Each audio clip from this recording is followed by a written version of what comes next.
What's up, everyone? Welcome to level 7 of the Severed Floor. It is time for another episode of the Agents of Fandom podcast. You did not hear my laptop going in the background. We're going to pretend like that didn't happen. And my name is TJ Zwarych, ready to break down this wonderful episode of Severance with you all. And joining me, as per usual, my friend and co-host, writer at Collider and the Mary Sue, Rachel Leishman. How you doing, Rachel? I'm doing well. I'm so excited to talk about my Adam Scott, that kind of hottie that I have loved for decades, because that is what this whole episode was. It was for the girlies who've been here. He kind of switched in this episode of Severance from, depressed, nerdy, cutie man to hot, genuinely just hot. And I knew you'd be excited to talk about that. And since the beginning of this season, Leah had been saying to us, there's going to be an episode that's all about Gemma. I just know it. We're going to get some Gemma information. And when that happens, I need to be on that episode. And so here she is, back with us once again, Leah Marilla Thomas. How you doing, Leah? Doing great. Exceeded my expectations. This is like, you got to change your intro. This is like level 8. We're past 7. Like, we have leveled up on the Severance floor after this episode.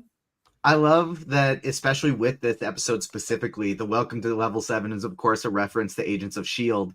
And we get some an Agents of S.H.I.E.L.D. Alum, very, very prevalent throughout this episode, as, of course, Jia-Ying and Gemma are the same person. And she undergoes some torturous things in Agents of S.H.I.E.L.D. And I gotta say, even though this maybe isn't quite as bad, it's tough for our girl Gemma in this episode. And joining us as well today for the very first time on the podcast, Emily Ward. Welcome, and how are you doing?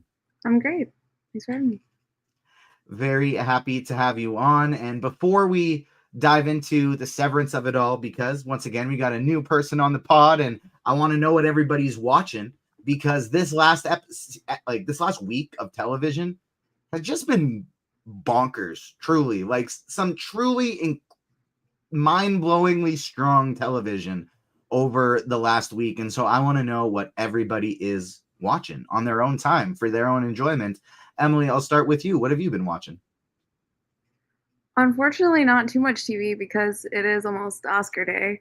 And I have just been mainlining the nominees.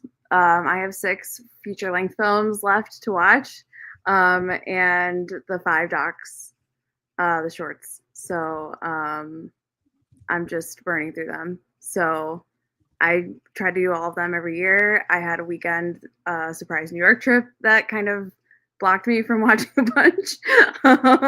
So that TV-wise, I have only been watching Severance and Traitors every Thursday. So that has been my main thing. So I'm looking forward to catching up to TV when I'm done with movies. You hear that, Academy voters? That's how you do it. That's how you actually watch the movies that are nominated. What is your best picture? And then what's your best picture prediction? Like, what do you think's going to win? And what, if it were up to you, what would win? Okay, so I have to set aside bias for Wicked, personally. I am attached to Wicked in a way that is just like musical theater person, Ariana Grande, stan / ponytail. I'm not going to use the other term that the fandom has claimed because I don't like it. I like I'm also a Bone Yang fan. Like, Wicked is a thing I love. I think I have seen all of the Best Picture noms now officially as of Wednesday. I would probably say I'm feeling Anora as my top pick right now. I have like maybe flip-flopped here and there. I felt really good about The Brutalist when I left the film, and then I've cooled on it since I have sat with it. And then I love Conclave. I just get hyped thinking about Conclave as a lapsed Catholic. I just think it's just goofy, and I also miss Succession. And it just gives me that energy. So yeah, I think Anora though is the one that I keep coming back to. I wish I had time to rewatch Dune 2 before because it's just been so long. So that's probably my biggest regret coming into Sunday. But yeah, that's my note. We usually try and watch at least all of the best pictures going into the Oscars, and we're kind of lacking this year. I think next on the list we're for sure going to watch is Honora, but we did just watch Conclave the night before last, and I really enjoyed that movie. I thought Ralph Fiennes was incredible, and I just love watching anytime I get some Stanley Tucci, I'm happy, and I just love watching a bunch of old dudes argue about be terrible people and argue about church. It like you said, kind of the lapsed Catholic. Going into it, it was a really enjoyable movie. I liked it quite a bit. Leah, how about you? Movies, TV, what you been watching or what you been reading? What you been up to? What have I been watching in my spare time? That doesn't exist. I don't do that. But I guess the Traitors, because I'm not covering the Traitors at all for work. So there's that. I just, because I'm not podcasting about it, tore through my Yellow Jackets screeners. So I'm about 2 months ahead of everybody on Yellow Jackets, sitting on a lot of secrets. Because I have no self-control as a journalist. And what else? I saw Betty Gilpin in Oh Mary last night. She's such a good actress that she made me cry doing a very, very stupid play. It was kind of astounding. Rachel, how about you? What have you been watching? Well. I'm going to be watching this evening the rest of my Daredevil Born Again screeners that TJ didn't get because TJ messed up. This whole Daredevil Born Again press circuit is just really making me feel the actions of my own consequences, or the other way around, the consequences of my own actions. I'm so hurt I can't even say it correctly. We're sitting there in the press conference and I forgot to retype my name in, and I had 2 questions get asked and I didn't get credited because for no other reason than I'm an idiot.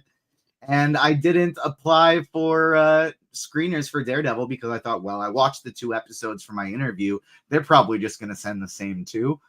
No, they sent the whole series. And so now all my friends are watching Daredevil and I'm just sitting here alone. But at least I'll get to be a man of the people when we're breaking down each episode of Daredevil live after it drops every Tuesday. But Rachel, sorry to cut you off. I just had to whine and complain. But that's back to one you. way of looking at your own mistake, that you will be a man of the people. I'm obviously watching Severance and the Traitors. I also watched 4 movies yesterday. One was a rewatch in order to honor Gene Hackman because I watched The Royal Tenenbaums. And then I watched Borderline, The Parenting, and Freaky Tales. And I loved all 3. They're all very different from each other. But like a lot of like horror mixed in with like comedy and other genres, all in every one of those, but all very different from one another. And I thought that was really fun and interesting as like a trio of movies to watch in one day. And I've been going through the Real Housewives of Atlanta because that is one that I've not done start to finish. Like I know enough about it, but I haven't sat through the whole show. And I do like watching my Bravo shows. And so that's what I've been watching. Well, in addition to the Spider-Man the Animated Series and Legend of Korra that my nearly 1-year-old and I have been watching together, I gotta shout out, like, honestly, just the second best show on TV right now, I think, because Severance is so good. But it's shocking how these 2 to me are going toe-to-toe right now for each episode. It's like, wow, that's gonna win an Emmy, that's gonna win an Emmy, that's gonna win an Emmy. And that's Paradise. And episode 7, and like this specific week, episode 7s of Paradise, Severance, and the upcoming one next week for Invincible. My God, are these episode 7s just all knocking it out of the park? Paradise, I think it was the best episode of season 1 by so far, by far. Severance, while I don't know that this was my favorite episode of season 2, I do think it was maybe the like quality wise the best especially from like a cinematography standpoint, which we'll get into. But Paradise, Severance, and Invincible, 3 episode 7s, and holy shit, all 3 of them just knocked it out of the park. Episode 7 of Yellow Jackets is a bit of a doozy as well. Looking at you, Daredevil Born Again, episode 7. Like I need something. This I is need the something new. powerful here because apparently What was it 7 with is Game the of new Thrones? 9. This is the new episode 9. 7 is the new 9. It's absolutely looking like, because yeah, these have been top tier episodes of television. Jonathan McIntosh in chat saying he's been waiting for this episode since the season started. Love the backstory with Mark and Gemma. It really is also tragic. Couldn't agree more. Let's dive into it. Severance, season 2, episode 7. Emily, I want to throw it to you first here. When did you start watching? We get everybody to give their Severance journey. Are you like me and just binged before season 2 came out, or are you like Rachel and Leah and have been here since day 1? Oh, since day 1. Yeah. I mean, so it's just you, TJ. Just you. Good. That's but fine. Look, I mean, the reason I've been, I think, requested to come on is because I am like a team Adam Scott in anything person. So it was not hard to get me to watch this. As I mentioned, I am wearing him on a t-shirt. This is for the You Talking You Two to Me heads out there. I will pretty much watch him in anything. There are, I think, a handful of things I have not seen him in. Yeah, especially I am a huge fan of the movie The Secret Life of Walter Mitty, as I tried to yell at Ben Stiller while I was at the he heard you. I heard him hear you. The fan pit of the SNL 50 red carpet with Rachel. A movie also that my dad likes to make fun of Adam Scott's facial hair in, because it is particular. But yeah, so as soon as I heard that this was even happening, I was on board. Like, and then the visuals, and like I think there was a early trailer for it. Just like I was locked in. And like I'm an Apple person. Like before their TV brand was announced, so I was already intrigued. So I was locked in. What have you thought of season 2 so far? It's been such a relief to watch it deliver. There was all of that, like, oh, there's drama behind the scenes. Is it going to be good? It's taken forever for it to come out. Anxiety around the release, and just because it did take so long. And it's just blown me away. So I'm thrilled. Leah, you've been waiting for this episode since the start of the season. What did you think about season 2, episode 7, when we finally get Gemma's backstory, or at least parts of it? I personally have more questions than I even got answers, I think. Yeah, and I mean, that's the best, is when you get answers that lead to more questions. No, like I said, exceeded my expectations. I did not expect little fun French, almost stop motion-y montages. That was beautiful. I think I expected some tragedy, and I expected some like spring and summer, because the only times we'd seen Gemma is in photographs, like the Audi Jenna. And it's always summer in those photographs, and it's always winter in Severance times. And just like to watch that progression and watch like the scene get, or the years get like slowly colder and bluer, and it was just so cool. Rachel, how about you? Severance season 2, episode 7. You wrote a big ass article about all your theories. You have been tweeting about how pumped up you were seeing Adam Scott in this one. Give me your thoughts. What did you think of Severance season 2, episode 7? Here's the thing, guys. You all don't deserve Adam Scott his "Where are you?" haircut. Or you don't I'm deserve, so sorry. hold on. You don't deserve this hot Adam Scott if you don't appreciate the "Where are you?" hair. Because I realized that part of the reason that I got so kind of like irked about the Heliar and Helena Mark Scout Square was because that is not the Adam Scott I love watching fall in love with people. And then when he does like a smile in this episode that I was like, oh, that's Adam Scott's I'm falling in love with you smile. And I like instantly, and yes, he had the hair that I'm used to and the facial hair that I'm used to with Adam Scott. But it just like made me be like, oh no, this is the Adam Scott that I love and I've loved for decades at this point. And those kind of characters that he's really good at.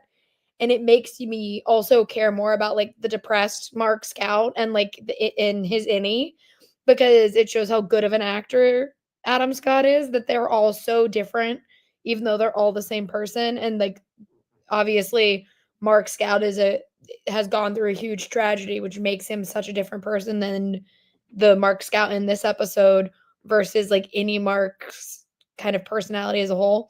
And it just like really made me excited because I'm like, great, people will see how good Adam Scott has kind of always been, but people pigeonholed him into either comedic characters or whatever it is. But I said it before, I will say it again.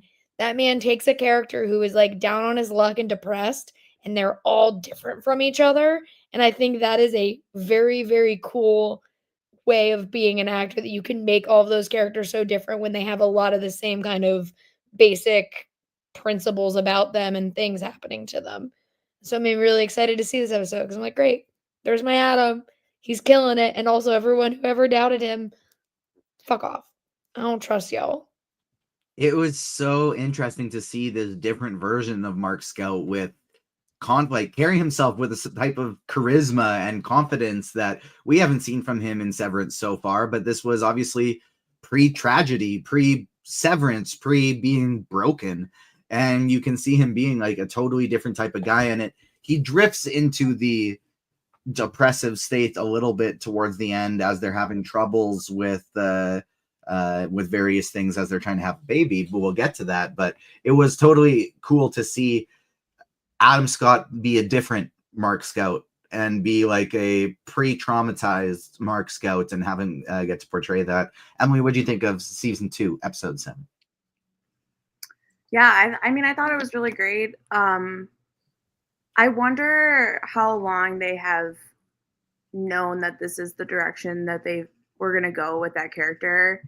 You know, because and just more from like a stylistic perspective, like, and with the haircut, because I do think that the haircut, if we're gonna all like be like, oh, Adam Scott's hot now, like, no, he's always been, guys. I don't know why you're like all surprised by this.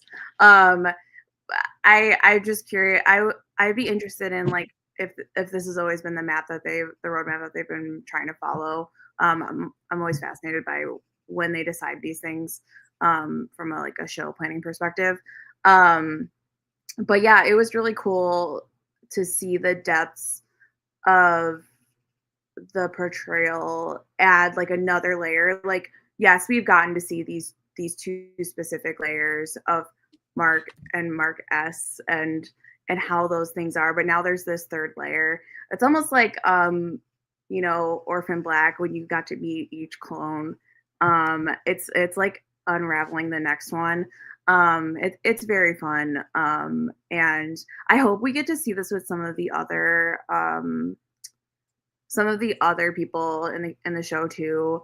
What was their life before they had this procedure done? If it goes on long enough, I don't know if it will, and if that's the story they're interested in telling. But like, what was Irving before he went through everything? Like, I want to see what that is, because we know that John can act his pants off. So like, let's go, let's see it. Like, I just want to see all that stuff. So there's just so much to explore here. So it's just exciting to see. I think you nailed it there. I feel like, Dylan and even Helena to an extent, we know why they got the severance. We know most of the story that led them to that. But Irving and Bert in particular, I feel like there's a lot of story there specifically with their severance story, why they did it, what their outies are doing at the same time. There's a lot there that I definitely want to dive into more as well. And Rachel, let's kind of start going through the chronological plot of this episode, where it starts with, I think it's so cool the way they name this episode Chica Bardo, which is essentially Bardo. This Bardo is a term for, I did some quick Googling, and it's essentially the term right before you die. Like the state right before death of the thing that you see, the place that you exist in, not but like you have not yet passed on, but you haven't officially, but you're not really alive either. Like you're right kind of in the in between. And that to me is kind of what they were depicting with Mark here of, you know, he was on the edge. They didn't know if, like, especially Devin didn't know if necessarily he's going to make it. And we see in his state of Chikai Bardo that he gets the flashbacks with Gemma, and we see how they met. And while it was really amazing to see the two of them together, I couldn't help but notice, like, fresh off the bat, Lumen machines at the blood drive that they're meeting each other at, like, they're both somehow either Lumen's already had their hands in everything, or they were both following these two around. Rachel, what were some of your takeaways from the first meet cute between Gemma and Mark? Well, I believe both Leah and I had commented at separate times or at the same time about Adam Scott putting shit in his mouth, because first time you see him, he got a pen in his mouth. And then I said, well, I think if I remember correctly, the first time we see Mark S., he also has like a pen in his mouth. So it's just like that body for some reason gotta put shit in their mouth. Whatever it be. But I first thought was hot. And then it was really cute kind of seeing that like meet cute and how they met each other. And like you said, he said the same thing to Heliar that he said to her when he met her, which was like, who are you? I love their little flirting banter about the papers they're grading and reading the like essay headlines to each other. Or titles, I All guess. Quiet on the Western Front. Headlines. I said, I guess titles would be what they were because I'm not, yeah, All Quiet on the Western Blunt, and hers was like something about religion in Tolstoy. And so I think that was cute. It is interesting to watch the episode back though and see the Lumen clues in the background of everything, because that kind of it further complicates my question of who did Lumen want first, Mark or Gemma? And it's turning into kind of a chicken and an egg situation where it's like every theory I have, it just comes back to both of them. And so it's like a circle. So, yeah, it just like further complicated my own question about Lumen. I agree. I couldn't agree more. Each time they did such a good job of throughout this episode matching the light with the dark of, like, you see Gemma's innie going through this, or outie, or whichever, we'll get to that confusion, but just going through this terrible time of essentially torture on the inside, while Mark's flashbacks of the two of them until later on are just so happy and so bright and like springtime, like you said, Leah, at the beginning of this, where it just kind of felt like hopeful for a new future, even though you know what it's not, we're not going to like what's coming, but at the time you feel that hope and you feel that brightness. What did you think about their first meeting? Were you fully engulfed in the love, or were you worried about all the Lumen things hanging in the background? The Lumen stuff doesn't really stick out to me as much as it does to other people, or like worry me, because they live in a Lumen town. Like that's sort of established. So yeah. Well, but we don't know that they live in the Lumen town because Mark moved into the housing, but they couldn't have been that far away because it doesn't seem like Devin and Rickon are in a different house. True. But they might be like on the outskirts. I don't know. That gets confusing. Yeah, the geography of the whole show is confusing. The geography and the time frame. I wonder if their school was like funded by them. Yeah. You know what I mean? Like I bet it's all, yeah. Like what's a big pharmaceutical company that exists in the real world that I can't think of right now? It's probably something like that. I mean, lovely meet cute. I'm a big fan of Adam Scott and a workplace relationship. He loves to do them. And yeah, it's nice. It's nice to I wasn't expecting Gemma's specialty to be Russian literature. That's really fun and cool. I I haven't had time in this week to get too into the novellas that she was teaching, but I'm sure there's plenty to be mined there. The part that really messed me up when I'm watching this is they're at the, I actually can't even remember off the top of my head if this is at the blood clinic or at the beginning, but I think it's actually at the fertility clinic later on, that it's the same doctor that Yeah, walks he's there. by He's creeping. in the fertility clinic that is currently experimenting on Gemma at Lumon. Robbie B. And yep. We got him, TJ. I wanted my We Robbie Benson, but at what cost? At what At cost? what cost did I have to get Robbie Benson? For those He's in beast mode. Woo! For those listening who don't know and weren't listening before, that is the Beast from Beauty and the Beast. Don't worry. I was trying to listen for his voice, and I said to Leah, that's one good voice actor, because like Judy Kuhn, I could hear Pocahontas in her voice. I can hear Mulan and Leah Salonga. Like I could hear the characters in some of these actors when they're doing other things. Could not hear the Beast at all. So Robbie Benson, I probably wouldn't have been as annoying as a student to you at Appalachian State University, despite what my teachers told me about Robbie Benson. But anyways, I asked for him. I was looking for him. I really wanted my Beast. He's a fucking liar and an evil man. Wrap it up, Leishman. I can't. I'm mad at him. I do have to ask you, because apologies for my ignorance here, but I got confused with old white man faces. Was he also the guy with the beard and the Christmas man as well, but with the beard? He's the flight attendant. He's the dentist. He's the Christmas sweater. Yeah, that's the only thing I potentially got thrown off with was the beard, and I was like, I think this is the same guy, but I'm not 100% positive. And I was confused because I was like, oh, is he also severed? And they're like, oh, whole things. And then it doesn't seem like he is. He is not, because the second time I watched it, he was in the Christmas sweater. Yeah. And he was like aware of why he was in the Christmas sweater and telling the guy why it's happening that way. And so that client kind of clued me into the fact that like he is aware of everything he's doing to Gemma, which is why that lie is so much worse to me. We'll get into the terrorizing of it all a little bit later on, but Emily, I want your thoughts of the first initial meeting. Were you like we talked about, kind of engulfed in the love, or were you skeptical of the story as we go? And take me into kind of the heartbreak of it all, as we see this happy relationship bloom and get better and better and better. But then as they have those troubles, we can see it falling apart right before it ends. I was definitely more wrapped up in the love part of it than anything else. And a little bit distracted by Adam Scott's delivery of his title of his essay, because it was very much his like dumb persona that he does in his Comedy Bang Bang podcast style, which is what I'm deeply familiar with, by the way. Like I've listened to many hours of that. It was given talking about Turtle. Yes. Stuff like that. It was definitely one of those spin-off podcasts of a You Talkin'.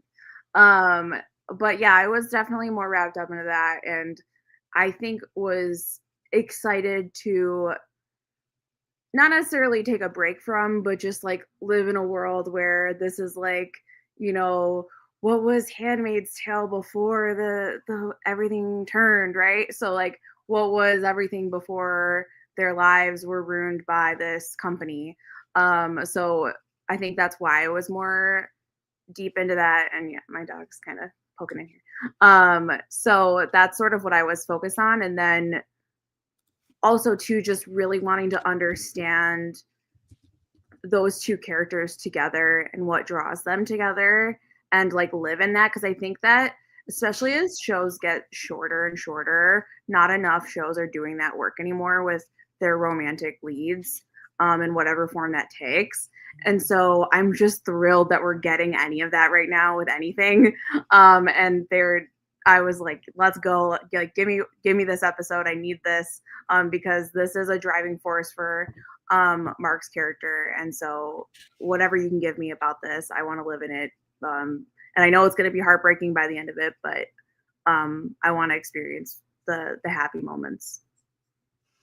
Yeah, without the happy moments, that like the sad moments hit so much harder because of the happy ones we've gotten, and the happy ones hit so hard because of how much we've heard Mark Scout. Just, we've seen how depressed he is, we've heard how much he misses his wife, and so to getting to see these moments were just so heartwarming and incredible, and made it so much more extra sad when we see them trying to build their family, trying to have kids.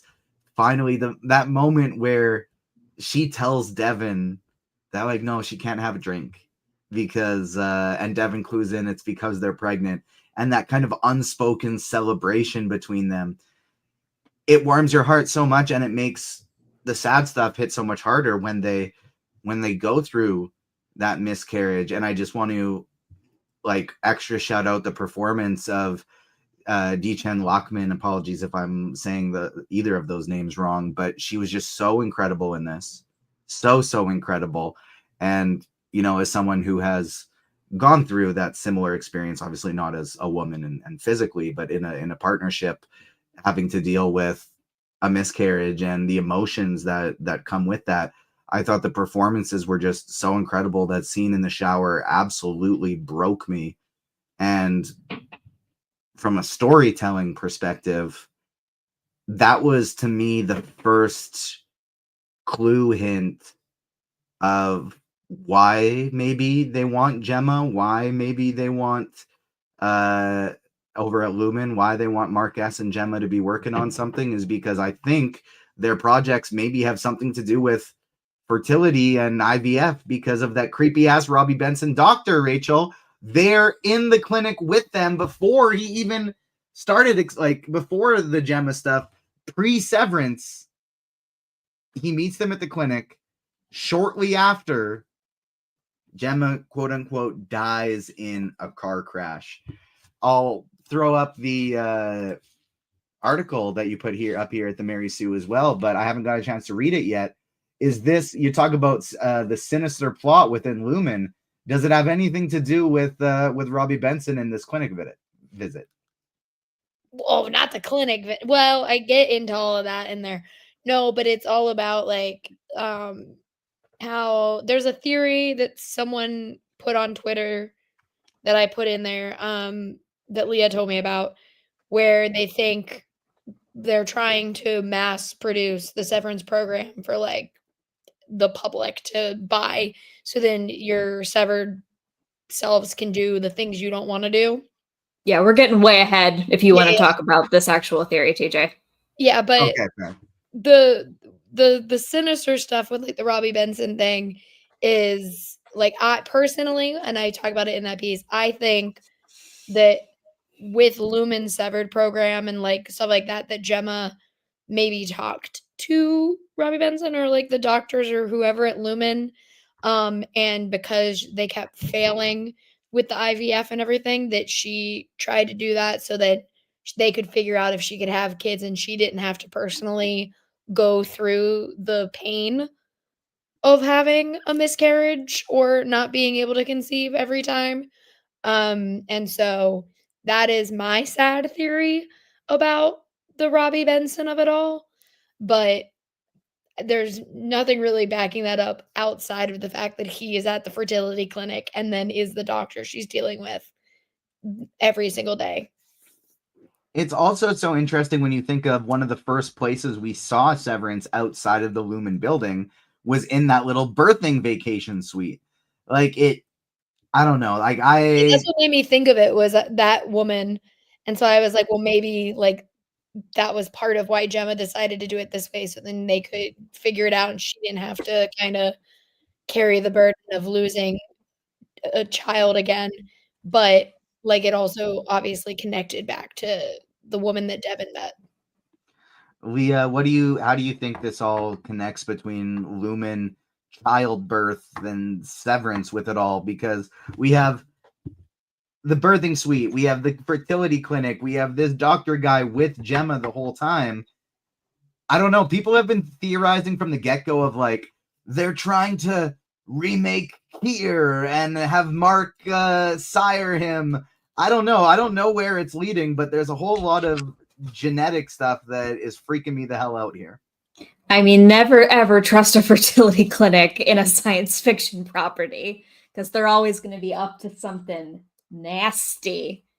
Yeah, I don't know. It is so interesting because I feel like with the theory that we were alluding to earlier, what Gemma's doing on the testing floor is very mundane. However, but then Dr. Robbie Benson's like, the world you will sire, like uses the word sire very creepy. And then there's the baby and the opening credits. I don't know. It's interesting There's stuff. also 6 other rooms too.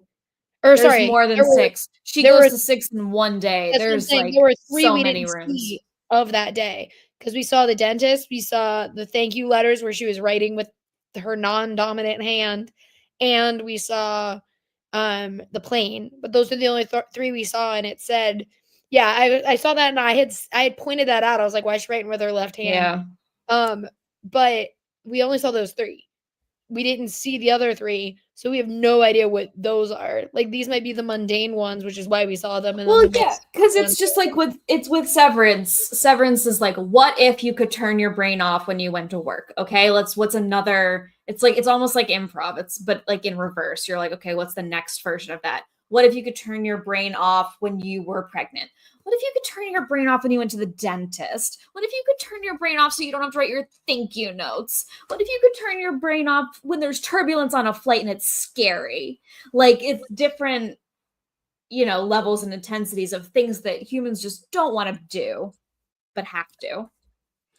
And as Carlos says in chat, the episode opens up the possibility that innies have multiple other innie existences that they're completely unaware of, because that was my understanding of Gemma's situation, is that wasn't the same person in each of the rooms.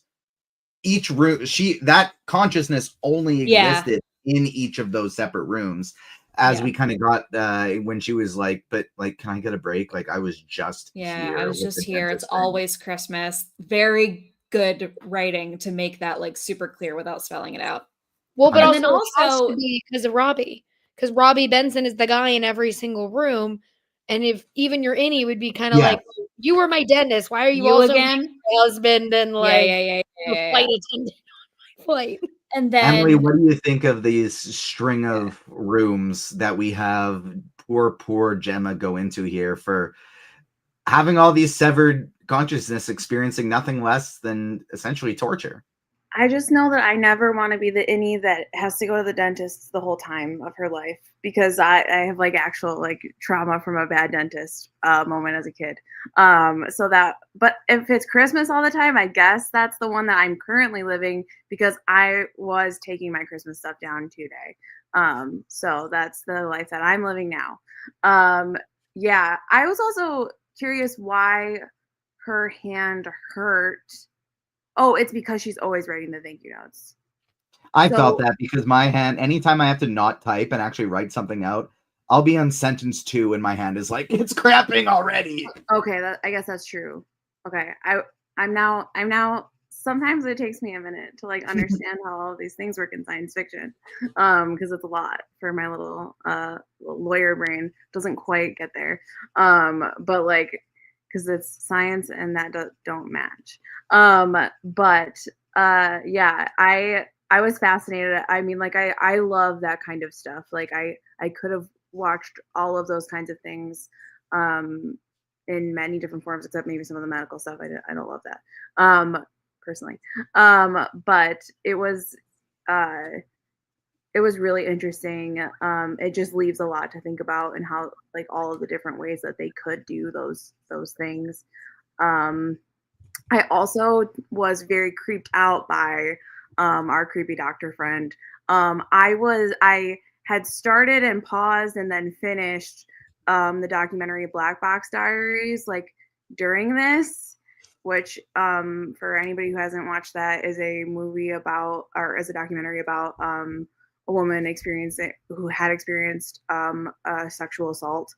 So if you choose to watch that, that's like a trigger warning for that. But it was very heavy and it's been on my mind a lot. And so watching this episode with that sandwiched in between was a lot. And that creepy doctor and the way he treated her, it was very heavy. So that was also just what I was experiencing like while I was watching it and the context that I experienced that episode. So I hate this man and don't wish good things upon him. Couldn't agree more. And each of these rooms that Gemma is going into, my understanding is based on how Cold Harbor was just getting a brand new room that she hadn't been in yet, is that these rooms become accessible as soon as an INI completes their project, an INI in macro data refinement or whatever completes their project, and then the room is ready to go, which I guess I wonder, does macro data refinement mean they are helping program the severance process for each of these individual rooms potentially?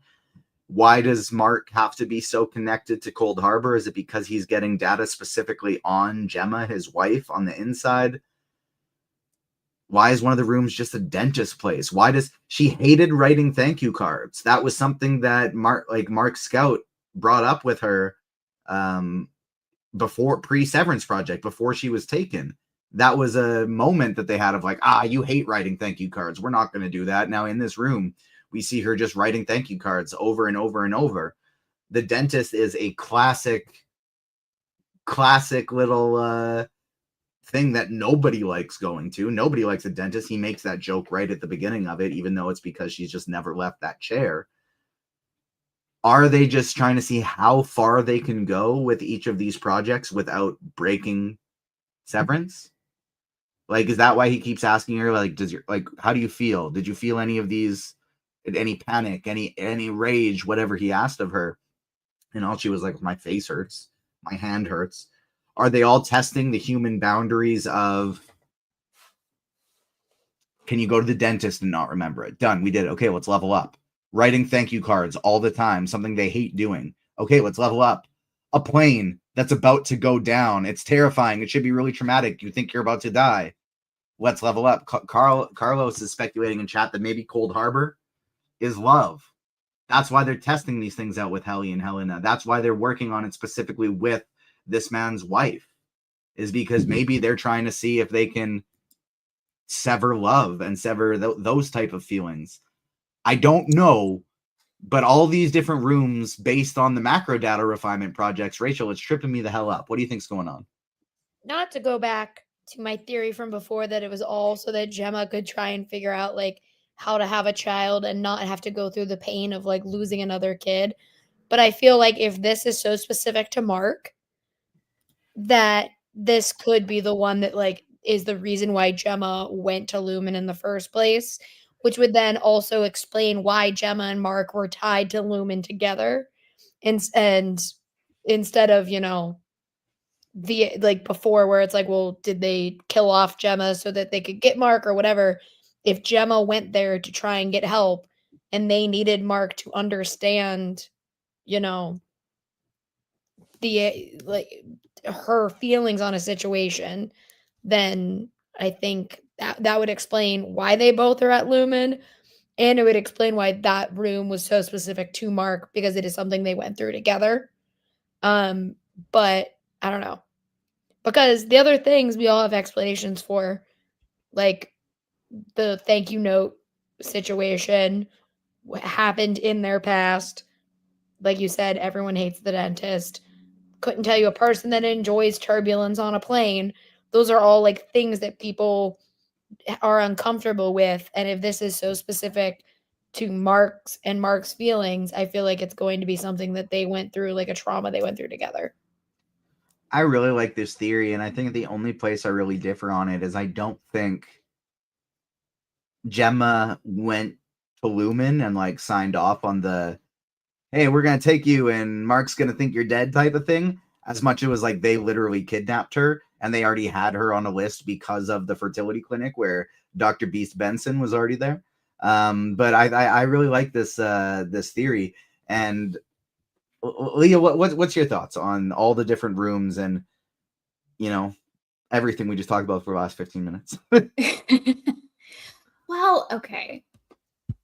if we're thinking about what macro data refinement is doing and what they're refining and whether or not Cold Harbor, what it means, the numbers are scary. So it's not necessarily emotions, it's bad emotions. Like, it's not, because when Mark is explaining to Heliar what they do and says, like, the numbers look scary, it'll make sense after a while, Dylan and Irving don't chime in, oh, my numbers are funny and my numbers are joyful. They're like, yeah, they don't correct him. The numbers are scary. So that, I don't know. That's sticking to me. The idea that Severance is to create more Severance kind of bugs me, but I guess companies are like that sometimes. Capitalism. Yeah. But what about the goats? I hope. Well, Demona, sorry, the Demona birthing cabin. Demona is a goddess of like sheep and cows. Just FYI, just tossing that out there. Yeah,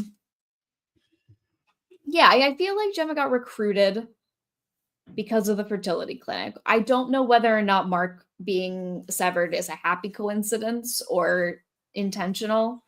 Yeah, I don't know.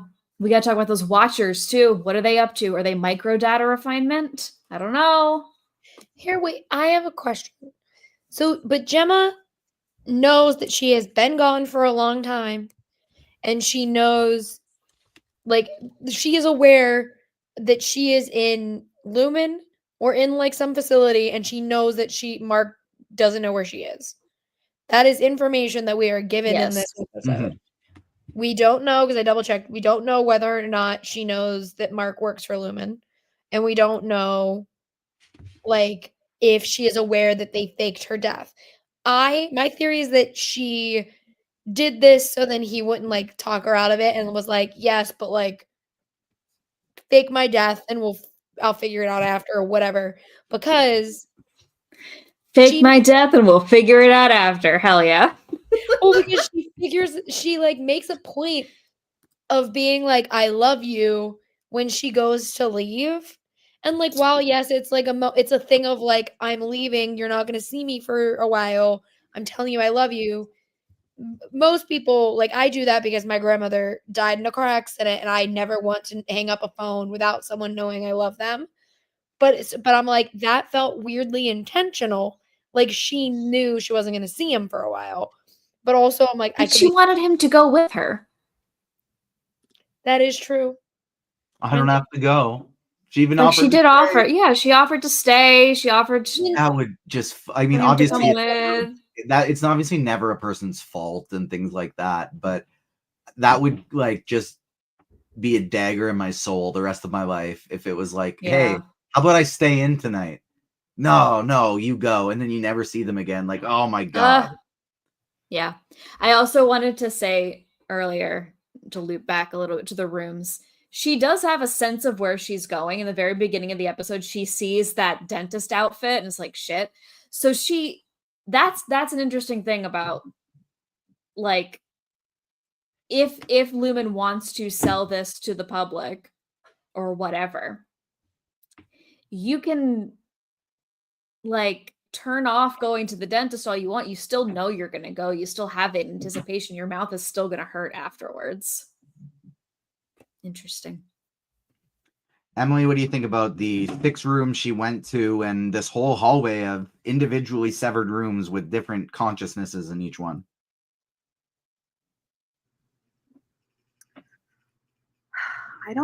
I'm just like so stuck on the point about like why they needed Mark, but why then do they have all the other micro data refiners doing everything? Why are the numbers scary to them? Like, it's very like, does it relate to that? Does it relate to their emotions? Like, if it's so specific to Mark and his wife, wouldn't the numbers be only scary to him? I can't help but think, going back to that odd ebook thing that they released with season 1, and a person was finally communicating. They finally figured out a way to communicate with their innie, and their innie had just gotten their big party because they finally completed their project. And then 2 minutes later, in the real world, a big truck of one of Lumon's biggest competitors blows up. It's like within 2 minutes after the person on the inside completed the project. And a journalist is trying to write about it. But the editor says, no, you can't write about this. And the editor's last name is Milchick. I can't help but think that, Mark's project with Cold Harbor, because of how, whatever it is, because of how close he's gotten to completing it, is probably like their most important right now. But I'd have to assume with all their macro data refiners and different things and GOAT groups around not just in this building, but around at their facilities around the world, they probably have a few different projects. And, we just get this one because they're telling Mark's story. Yeah. Though I do think that given Helena's proximity to it and that family being there, it probably is more important than anything else that's happening in another facility. Like, this is probably the headquarters. But I have a theory now. Sure. So wasn't he in the Navy? Isn't that what it's like? When either we saw he was or like his dad was, yeah. Yeah. Mm-hmm. So what if it is his was the plane crash? Because he is like, that fear is his. Maybe Dylan's is, I don't like going to the dentist. And like all of the like people who are refining things, it is because it is specific to that person. And that's why Mark's is so important, because Mark's is why Gemma was there in the first place. Or maybe Mark's is tied to something else. And it just like it all comes together. And that's why those people all are like at micro data refinement together. I don't know, but I feel like it's just like if the numbers are scary to a specific person and that is what those rooms ended up being, I feel like it has to be like that person's fear is this thing. This person's fear is this thing. And maybe Mark's room is losing someone. And that is like also why that's so important. And it's tied to Gemma and it's the whole thing. But I feel like you could probably look at like, okay, well, Irving's might have been that if we think it's his father who was in the Navy, then his father died in a crash. Or if it was like someone else in the Navy he loved died in a crash, or his own plane crash, or whatever it is, it could be tied to like his own fear, and all of them find the fear through their own, and that creates the room. Yeah, maybe that's why we haven't gotten Cold Harbor yet, too. Like, it's not done yet. Very Whedon, honestly. This episode very much felt like hey, we're going to just throw all the puzzle pieces on the table, not give you any direction as to like, not start setting them up. You don't get a guide. You don't get a picture on the box with what the puzzle is supposed to look like at the end. But we're going to make sure you have the right puzzle pieces. Here they all are. Figure it out. Go. But they're all really tiny, right? It's a big 10,000 piece puzzle. There's no way we can figure it out without the box, without the picture on the box. And that's kind of what I feel like we're getting with this episode of Severance, is like, here's everything on the table. This is what happened. Figure it out. And It's because also sorry. I'm just going to say there's still so many pieces that they just threw out there and we have no idea what they mean. Like, what the hell is going on with the hallway, the exports hall, that we see so prevalently in this episode, that Gemma runs like hell right through it. And as soon as she gets out of the exports hall, she becomes Miss Casey. Miss Casey. So is that she gets to the severed floor? Is that where that export hall? Yes, that's the severed floor. Yeah, and so the only way out is to the severed floor. So she's well and truly trapped. So she's Gemma on the double severed floor, in each of or what you know what I'm seeing. These secret Well, I think floors, those are specific to rooms, which is what The they're testing testing. floor. Yeah, which is yeah, what she's they're Gemma testing. on the testing floor until each of these rooms. She's totally different. She's neither Gemma or Miss Casey. She's just being in a room.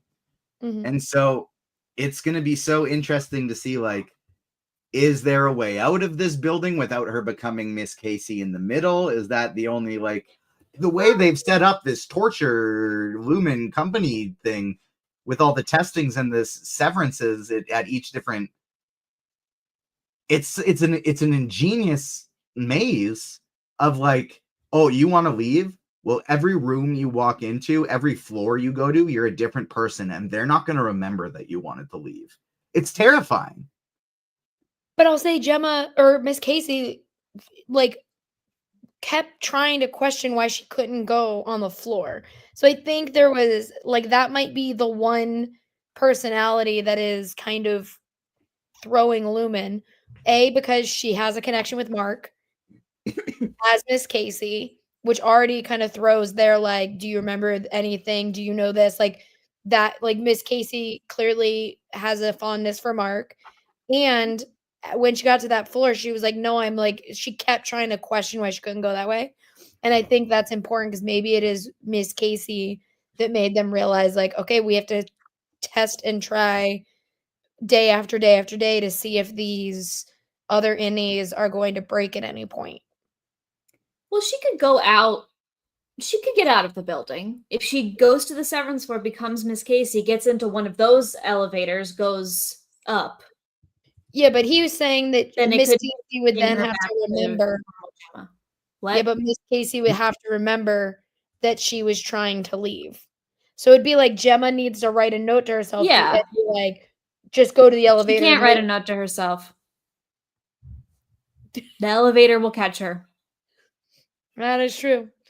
Or I'm saying just So like in she that needs. hallway. Well, I don't know. Everybody on the severed floor most of the people on the severed floor are on her side. They've seen the missing posters. Someone could get her out. Is that the same And elevator? that's probably why Milchick was like, Miss Casey, you can't be here right now, because he knows they're all looking for her. He's in his jacket. He is stressed to death as usual. He's coming in off hours. He's like, I gotta put out another fucking fire. Miss Casey's coming up the elevator or down the elevator. Who knows? My guy. You gotta use bigger words. No, listen, that was his Grow villain up. moment. I was like, sure, but bitch, you don't let her through and lead her to the goddamn elevator yourself. it's also just so fascinating knowing now what Lumen is doing with Gemma, that they're still employing her as a wellness counselor. Like, what is the purpose of that? Is she just paying her dues? Is that... No, I think they were because using... that's not a room. No, I think they were using it for Mark. See if Mark would remember her. But she's not just doing sessions with Mark. She does sessions with everybody. She does sessions with the goat people. Well, she I think made them that feel was so more good. of like a putting up a front, because clearly the innies are smarter than they all thought. Because they putting up a front. If she never came down to the Severance floor, they wouldn't know she existed. But they needed, but they needed to, because she needed to interact with Mark. Yes, so they made a whole thing about her just. And they couldn't go, she's just only interacting with Mark, because Mark would catch on. Or that was Mrs. Cobel's weird kink. That feels just as likely. Dr. Beast Benson has his weird, creepy crush on Gemma, and Cobel has her weird, creepy crush on Mark. Yeah. What you're saying is Mr. Dr. Beast Benson and Patricia Arquette should make out. There we go. Two weirdos. And then find each other. Gemma, Helly, and Mark should all make out. No, I can't deal with the Helly stuff anymore because Helena ruined it, and I'm so sorry. And then Irvin Burt and Fields can all make out. Oh yeah, Fields is not invited. Fields is sus. Fields is gonna watch and he's gonna like it. His Lutheran ass out of there. What if Fields likes Dr. Robbie Benson, Beast? That would be cute. This is getting out of control, so I'm gonna bring it back to this. There's chaos going in Lumen, and obviously we're gonna find out parts of it before the end here. But the chaos going outside of Lumen is equally I mean, maybe not equally interesting, but still interesting, with Petey's doctor lady who's experimenting on Mark's reintegration says, hey, I'm going to piece the fuck out and I'm going to leave this almost dead guy just on his couch. Hopefully he can contact me, but Devin, I'm not going to tell you how to contact me. Why? Because Devin, after giving a miraculous performance of I am terrified for my brother, get the hell out of his house, I get control of his brain, not you. I'm his next matter of kin. Who the hell are you? And she pieces the hell out. Did she end up calling Harmony Cobel? Did she not? I felt like that left it very vague, where it looked on her phone like she was, but then she never talked on it. Emily, you look like you have thoughts. I'm going to you first. I think she did, and I think she's sitting just off frame. That's why it was cut so close and so specific. As I think that I think that's why it was shot that way, is because she was just outside of that shot. And then we're going to open on, like, Mark looks over and jump scare, it's Cobel. Then why the hell is she here? That there's no other way about why that was framed, like, so tight on Devin at the end there. Like, it just, I feel it in my bones, like, the way that they were setting that up. Leah, what do you think? What do you think is, did she call Cobel? Did she not call Cobel? And when she comes in, what do you think her role will be? Because the last time we saw her, she was pissed. She's like, I'm done. Never mind. I'm coming back. I want my job. And Helena was like, fuck you. I'm not giving you your job back. Let's have a little meeting. And now we haven't seen her since. So what? Like, whose side will she be on? Yeah, I mean, logically, it makes the most sense that Devin did call her. Because we haven't seen her in so long and she's got to come back into the story somehow. Yeah, it's been so long. I feel like I don't remember what her deal is anymore. So much has transpired. I've got like way bigger fish to fry. So maybe we'll get another episode that's like this that will show us everything Cobel has been up to for the last, like, however long.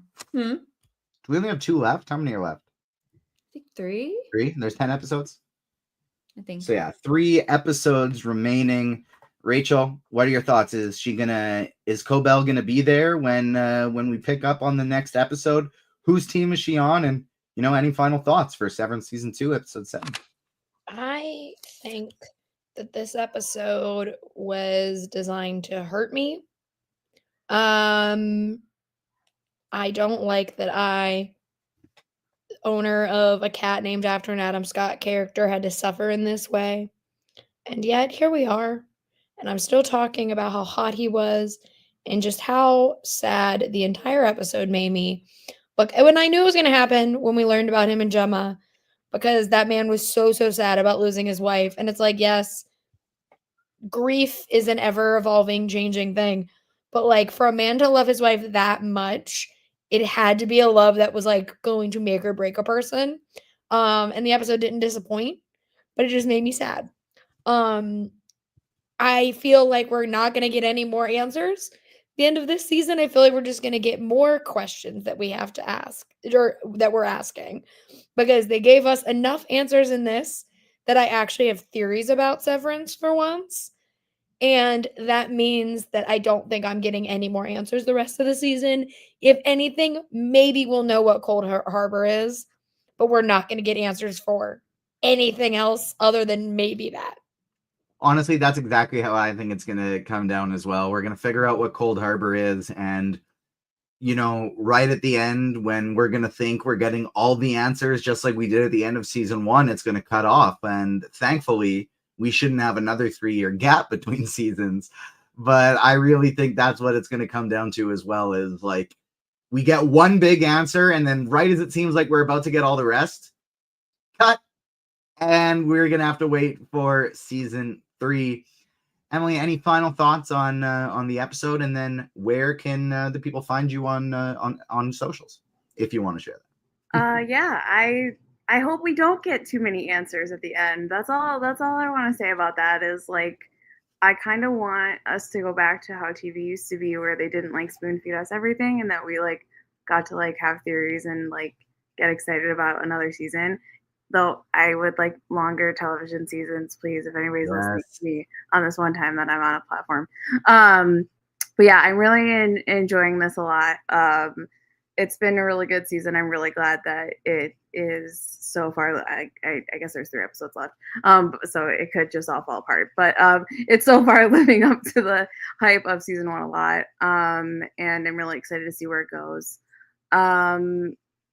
You can follow me on the internet at OMG. It's Emily Ward. You don't have to. I'm pretty annoying on the internet, but I'm really just glad that I got asked to be a part of this. It's been fun to talk about it. Well, we thank you so much for being here. A wonderful debut on the Agents Fandom podcast. Leah, where can the people find your writing? Where can they find you hidden behind the lock on socials? And what do you got coming up? I'm giving you my final thoughts on the episode, even though you didn't ask. Too bad. I want those too. Yes, that's my Gemma eating inflatable food like Rey in Star Wars. The Watchers feels like the end of Men in Black. This is just going to be pop culture references. Let me see. What else did I have? I wrote like 5 pages of notes. The other thing I kind of forgot is who the hell is Dr. Robbie Beast Benson in all of this? Like at Lumon, what's his deal? What's his connection? Is he just a scientist who fell in love with a patient and is creeping on her? Like what's his deal? I don't know. Dream sweet, crazy thing to say. She says, "Can you talk to me like a normal person?" And he said, "Got it. Dream sweet." He and Milchick went to the same school of talking like weirdos. And Rickon, right? Yes. Let's see. What did Rickon say he did in middle school? And it was my favorite Adam Scott. Belayed his first something. He was talking about mountain climbing. Yeah, and Adam Scott just goes, "What?" That's what they're calling it these days. Loved it. Perfect. Lovely. And if you like stories where Dejan Lockman plays someone who is imprisoned against her will and has her memory wiped repeatedly and has to play out a lot of dumb scenarios in different outfits and falls in love despite it all, have I got a show for you. It's called Dollhouse. Or Agents of S.H.I.E.L.D., because almost everything you just said also happens in Agents of S.H.I.E.L.D. Showrunner. Same writers. Incredible. I love it. Absolutely incredible. Her face and said, "Got it." Yeah, we know what to do. We know what to do. That also reminded me, Emily brought up Orphan Black and loving Apple TV earlier, and it reminded me that just announced today there's a new Tatiana Maslany show she's going to be starring in on Apple TV. What was her name? Something about pleasures. She was married to Adam Scott in the Osgood Perkins adaptation of The Monkey. Oh, I want spoiler alert. Spoiler alert. Wait, Adam Scott's in The Monkey? Yeah, he's like he plays Theo James's dad. It like opens with Adam Scott. Okay, that one, and no one told me. And so I was having the hoot and a holler in the movie theater because I did not know Adam Scott was in The Monkey. Yeah. And you can follow me at Leah Marilla on most platforms. Some are private. I'll follow you back probably. Or wait, that's a big promise to make. I'll allow you to follow me probably. And writing and yapping and all over. Say the outlets. At the theater. Oh my God, she just wants me to say the Mary Sue Collider, Cosmopolitan, Teen Vogue, Polygon, Vulture, Once Upon a Time. So many. AV and maybe Club. Tomorrow more. Oh, the AV Club. Yeah, I just reviewed Running Point on Netflix for the AV Club. That was a sleigh. You're a big deal, Leah. You gotta let all the places. You cannot be Leah's hype woman all the time. Rachel, I'll be your hype woman. You're going to South by South. I'll be your hype woman. Yeah. All my friends are going to South by without me. South by Southwest this weekend. You're headed to Texas. What movie are you most excited to watch? No, the New York Bulletin, Carlos. Come on. I'm really excited about Death of a Unicorn. Love that for Will Poulter and Jenna Ortega. I'm really excited about Holland because I love the Stepford Wives, and that trailer gave me Stepford Wives vibes. And there was another one. Oh, the Nick Cage movie, just because I love Nick Cage. So anytime Nick Cage is in any kind of movie, I am fully on board. But off the top of my noggin, those. Oh, and the Daisy Edgar Jones movie. It's called On Swift Horses, I think. Excited about that because I tend to like Daisy Edgar Jones movies. Yeah, I'm really excited. I'm also gonna maybe jump off a cliff before then because I have so much to do to prepare to go to Texas. But all I'm thinking about is getting a turbo coffee from Joe's again because that shit was good, and a brisket that I got at this other barbecue place. That's all I'm thinking about because that is where my brain can go right now and not panic. But if you want to see my adventures, you can follow me at Rachel Leishman on Twitter, Rachel _Leishman pretty much everywhere else. And you can see my work for it on the Mary Sue. I also do some reality writing at Collider. And you can listen to my podcast, Padre Pascal, the Powell Pod, the Ford Cast, and Cinema Sibs, wherever you listen to podcasts. And make sure that, I was going to say follow me. I don't care if you follow me on socials, but follow the Agents of Fandom at Agents Fandom on TikTok and Twitter, Agents of Fandom everywhere else. Thank you for those who tuned in live to watch us and those after the fact. Leave us some comments, smash the like button, subscribe, hit the notification bell so you don't miss out on any of our content, because on Tuesday next week, we will have our debut show breaking down the first 2 episodes of Daredevil Born Again. On Thursday, we will have our Invincible breakdown. On Friday, we'll be back talking more Severance. Every Saturday, we have the Comic Corner talking about the newest comic books dropping each week. Plus, we got tons and tons of interviews up here on the YouTube channel as well. You can find my interviews with Robert Kirkman and Simon Rasiopa, creators of Invincible, Julius Ona, director of Brave New World, Dario Scardipan and Sana Amanat, the executive producer and showrunner of Daredevil Born Again. Plus, we're going to have more Daredevil interviews coming next week. Or maybe not next week, but coming soon. We're going to be talking to the composers, the Newton brothers, coming back to hang out on the podcast once again. And then we also got some other composer-related interviews coming up as well. On Monday, we're going to be talking to the composers of Cobra Kai, Your Friendly Neighborhood Spider-Man. So lots of fun stuff coming. So make sure you stay tuned, hit the like button, smash that notification bell. And thank you again for joining us. This has been our Severance breakdown. We will be back next week. On behalf of myself, Rachel, Leah, and Emily, thank you so much, everyone. We'll see you next time. Peace.